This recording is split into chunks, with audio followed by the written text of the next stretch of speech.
Hi friends, நான் Karaikal doctor Nishar. நம்ம collection சேனலை சப்ஸ்கிரைப் பண்ணுங்கள், ஃப்ரெண்ட்ஸ்க்கு ஷேர் பண்ணுங்கள், லைக் பண்ணுங்கள்.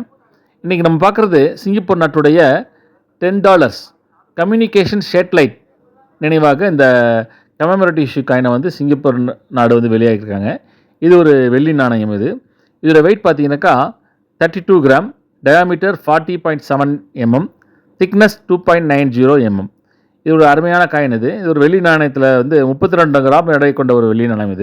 இந்த நாணயத்தில் முன்பகுதியில் பார்த்தீங்கன்னாக்கா large communication satellite earth station, அதுவும் அப்புறம் வந்து ஒரு ஸ்மாலர் டிஷ் அப்படிங்கிறதையும் அதை பதிவு பண்ணி வச்சுருக்காங்க. ஒரு சின்ன டிஷ்ஷையும் ஒரு பெரிய எர்த் ஸ்டேஷனையும் வந்து அதில் பதிவு பண்ணியிருக்காங்க.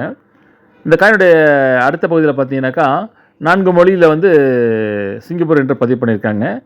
தமிழ், ஆங்கிலம், மேண்ட்ரின், மலாய் என்று 4 மொழியில் வந்து பதிவு பண்ணியிருக்காங்க. ஒரு இன்ட்ரெஸ்டிங்கான காயின் இது. 1979ஆம் ஆண்டு இந்த காயினை வந்து வெளியாகிருக்காங்க. கமெண்ட்ஸ் பண்ணுங்கள், ஷேர் பண்ணுங்கள், லைக் பண்ணுங்கள்.